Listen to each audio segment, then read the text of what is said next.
नमस्कार दोस्तों, स्वागत है आपका आरबीआई स्टडी के एक नए वीडियो में। तो आइए दोस्तों, अभी जानते हैं अपने लोग BTS-CNM 10,709 के रिगार्डिंग क्या कुछ नया अपडेट निकल के आ रहे हैं इसके बारे में।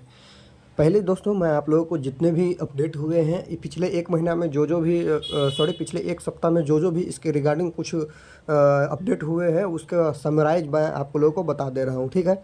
जैसे कि मैंने आप लोगों को बताया था अपनी प्रीवियस वीडियो में, हर एक चीज़ का जानकारी देता आ रहा हूँ। तो इसी के मद्देनज़र रखते हुए मैं आप लोगों को बताने जा रहा हूँ कि देखिए यहाँ पे जो है पिछले एक सप्ताह में ये हुआ है कि जो BTSC के जो 2018 के नियमावली के आधार पे जो लोग चाहते हैं कि हाँ वैकेंसी क्लियर हो काउंसलिंग के आधार पे, उनके द्वारा जो है जितने भी वरीय अधिकारी हैं बिहार सरकार के और BTSC आयोग के जो अपर मुख्य सचिव हैं उनके द्वारा जाके जो है मुलाकात किया गया। उनको जो है हाई कोर्ट के जो ऑर्डर है उनको रिसीव करवाया गया, ठीक है। और सारे पदाधिकारियों को ये मिल के ये काम किया गया। ये सिर्फ जो है संविदा वाले 2018 नियमावली के आधार पे जो चाह रहे हैं कि वैकेंसी क्लियर हो उनके द्वारा ही नहीं किया गया दोस्तों। ये अपितु किसके द्वारा किया गया, ये CBT क्वालिफाई स्टूडेंट के द्वारा भी किया गया। उनके उनके जो लीडर हैं, उनको जो लीड कर रहे हैं उन्होंने भी जो है बिहार के स्वास्थ्य मंत्री उनके साथ मिलके जो है बातचीत किया। फिर जो है अपर जितने भी उनके जो है वरिष्ठ अधिकारी हैं उनके साथ उन्होंने भी बातचीत किया और उन्होंने ये उन लोगों के सामने ये बात तथ्य रखा कि जो व्यक्ति जो है एग्ज़ाम क्वालिफाई किए हैं उसके साथ जो है अन्याय क्यों, ठीक है। तो उन्होंने भी ये सारी बातें की हैं, ठीक है। तो दोनों पक्षों के द्वारा जो है अधिकारियों के द्वारा इस वैकेंसी के रिगार्डिंग जो भी अधिकारी हैं और जो भी इसके मंत्री हैं इस विभाग के, उनके द्वारा जो है मिल के बातचीत किया गया है। और आपको मैंने बताया था कि मंत्री जो है दोनों पक्षों को जो है आश्वासन दे रही है, सिर्फ उसका काम है आश्वासन देना, ठीक है। अब देखिए, अब आ गई है बहुत बड़ी मोड़ इसमें, ठीक है। एक मैंने आप लोगों को बताया था कि जो काउंसलिंग के आधार पे चाह रहे हैं कि वैकेंसी क्लियर हो उनके द्वारा जो है MJC केस फाइल किया गया है। अब उस केस का तो अभी तक कुछ मतलब हेयरिंग डेट नहीं आया है, ठीक है। तो वो तो अभी बात साइड में रख दीजिए। बट वो केस किसके लिए था मैं आप लोगों को बता दिया था, किस चीज़ के लिए था वो।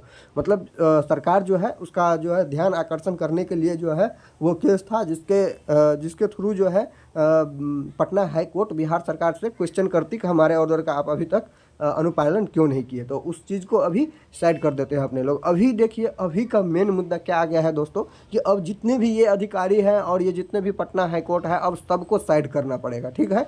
ये जितने भी पिछले एक सप्ताह में जितने भी प्रक्रियाएं हुई, मैं आप लोगों को क्या बोल रहा था अपने वीडियो में कि 5% भी अगर चांस है काउंसलिंग होने का तो माननीय सुप्रीम कोर्ट के दखल अंदाजी से पहले अगर हो जाएगा तो ही संभव है, ठीक है। अब देखिए, अब जो है पूरी परिस्थिति बदल गई है, ठीक है। अब चाहे वो CBT वाले स्टूडेंट हो चाहे वो संविदा वाले कर्मी हो जो 2018 के नियम के आधार पर चाह रहे हैं, चाहे CBT क्वालिफाई स्टूडेंट है जो चाह रहे हैं, अब वो दोनों को जो है अब सिर्फ और सिर्फ क्या करना पड़ेगा कि सुप्रीम कोर्ट का जो है वेट करना पड़ेगा, ठीक है। क्योंकि अब सुप्रीम कोर्ट जो है इसमें इंटरवेंशन कर चुका है। पहले ये टाइम कब था दोस्तों, ये 8 तारीख को अगले महीने में था, जुलाई में, लेकिन इसको घटा के क्या कर दिया गया है 27 जून कर दिया गया है, ठीक है। तो अब यहाँ पे देखिए कि क्या क्या संभावनाएं हो सकती है। 27 जून कर दिया गया है तो अब तो बहुत ज़्यादा टाइम बचा नहीं है इस केस के सुनवाई के लिए। और अब माननीय सुप्रीम कोर्ट का इंटरवेंशन हो चुका है तो अब जितनी भी प्रक्रियाएं हैं यहाँ पे ये प्रक्रिया कुछ काम नहीं आएगी, क्योंकि माननीय सुप्रीम कोर्ट जो ऑर्डर देंगे उस ऑर्डर के आधार पर ही जो है सारा चीज़ करना पड़ेगा, ठीक है। अब देखिए, मैंने आपको यहाँ पे लिखा है कि किसकी जीत होगी। तो देखिए, जीत और हार कोर्ट में क्या चीज़ पे डिपेंड करता है दोस्तों। देखिए, जिसका वक्ता जो है बहुत अच्छे तरीक़ा से बात को रिप्रेजेंट करके रखता है, जिसको जो है बहुत मजबूत पॉइंट रहता है, तो उनके द्वारा जो है उनको ही जीत दिया जाता है। ये बात आप जानते हैं, चाहे वो CBT क्वालिफाई स्टूडेंट हो चाहे वो संविदा वाले स्टूडेंट हो, ठीक है। तो उनके वकील जो है जिस प्रकार से जो वहाँ पे बहस करेंगे और जो तथ्य रखेंगे, जिसका तथ्य जितना पुख्ता लगेगा जज को, उनका जीत यहाँ पे निश्चित होगा। क्योंकि जीत और हार तो किसी एक को ही मिलेगा, क्योंकि अब यहाँ पे सुप्रीम कोर्ट है, सुप्रीम कोर्ट तो दोनों को जीत नहीं दे सकता है, ये आप जानते हैं, किसी एक ही पक्ष को जीत देगा। तो यहाँ पे सारा का सारा बात हो गया कि किसका जो है पक्ष बहुत मजबूत है, किसके साथ किसके एविडेंस जो है बहुत अच्छा है, ठीक है।